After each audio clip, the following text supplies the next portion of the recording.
Good morning, foxes and badgers, and welcome to our reading lesson today. Today and this week we are going to be looking at some different poems. So our poem this week is going to be called If. Now before we read our poem, we're going to have a look at some of the vocabulary. Now this poem was written quite a long time ago, so you might find that actually it's in a very different style to we might write in today, and that means some of the vocabulary as well might be quite unfamiliar to us. So we're going to have to really focus today and make sure that we understand what all of that vocabulary means. So one line says, but make allowance for their doubting too. So if you're making allowances for something, it means you're letting something happen. If you can meet with triumph and disaster. Triumph meaning when something goes really well, and disaster meaning that something goes really badly. Treat those two imposters. And if they're imposters, that means they are pretending to be something that they are not. Twisted by knaves. Now this means dishonest men. So twisted by knaves means twisted by dishonest men. If you can force your heart and nerve and sinew. So these are all three parts of your body. Our heart, we obviously know, is beating in our chest. Our nerves are what allow our body to pass different connections around. So if you were to press your hand really hard, you can feel that, and that's because your nerves send a message to your brain saying that something is touching your hand. And sinew is a part of our body that connects our muscles to our bones. So these are just meaning three parts of our body. If neither foes nor loving friends. What do we think might be the opposite of loving friends? Yes, a foe is like an enemy. Okay, so let's have a look at our poem now. Remember, our poem was called If. If you look here, we can see that actually the poet was born 160-ish years ago. So that's a long time ago. So some of the layout of the verses might be quite unfamiliar to us.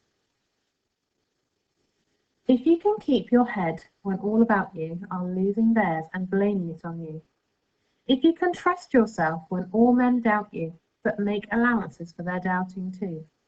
If you can wait and not be tired by waiting, or being lied about, don't deal in lies, or being hated, don't give away to hating, and yet don't look too good, nor talk too wise. Oh, so this is a very strange first verse, isn't it? So to me, it seems all about these negative things that other people are doing, but actually being a positive person yourself. So if we have a look at some examples, it says here, if you can trust yourself when all men doubt you. So that means other people might not trust, but you're still going to trust yourself. So you're still having that really positive value, even if other people are not. Being lied about, don't deal in lies. So other people may be lying, but you're having a very good value and you're not lying. If you can dream and not make dreams your master, if you can think and not make thoughts your aim, if you can meet with triumph and disaster, and treat those two impostors just the same, if you can bear to hear the truth you've spoken, twisted by knaves to make a trap for fools, or watch the things you gave your life to broken, and stoop and build them up with worn-out tools. So again, this is all looking at the positive things about you, even if there are negative things going on around you. If you can meet with triumph and disaster, so we're meaning here, if you can deal with all the good things that happen, but also you can deal with all of the bad things too. If you can make one heap of all your winnings and risk it on one turn of pitch and toss, and lose and start again at your beginnings, and never breathe a word about your loss. Oh, so these lines here again are quite confusing, aren't they? So it's basically telling us if you can lose everything you have and not get too upset about that, but start again and basically gain everything that you once had, then you're going to do really well. If you can force your heart and nerve and sinew to serve your turn long after they are gone, and so hold on when there is nothing in you except the will which says to them, hold on. So this whole verse here again is about all of the bad things that might happen to somebody, but them still saying, I can do it, I'm going to keep going. A bit like our school value of perseverance, isn't it? If you can talk with crowds and keep your virtue, or walk with kings nor lose the common touch, if neither foes nor loving friends can hurt you, if all men count with you, but none too much, if you can fill the unforgiving minute with 60 seconds worth of distance run, yours is the earth and everything in it. And which is more, you'll be a man, my son. So this verse here, we're talking about, again, lots of bad things could happen to us, maybe lots of good things happen to us too. But actually, it's all about staying the same person, being true to yourself. So when it says here, or walk with kings, so they're not talking about actually walking with kings. They're talking about maybe being friends with some very important people, but don't lose your common touch. So that means even if you are friends with some very important people, you're not going to forget your friends that you had originally. You're still going to be very kind and caring to them. A bit of a tricky poem today. So if we have a look at those first verses again, they were all about maybe some negative things that might happen to people and how they remain positive. They were about building yourself back up, even if bad things happen to you. They were about staying kind to everyone, even if things are going well and even if things were going badly. And the author finishes the poem by saying, yours is the earth and everything that's in it. Yours is the earth and everything that's in it.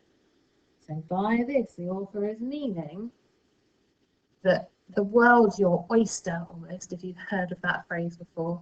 So you can go out and get whatever you want to. If you work hard, if you treat people nicely, if you're a kind and respectful person, you can do whatever you want to do. And, which is more, you'll be a man, my son. So here the author's talking about growing up, aren't they?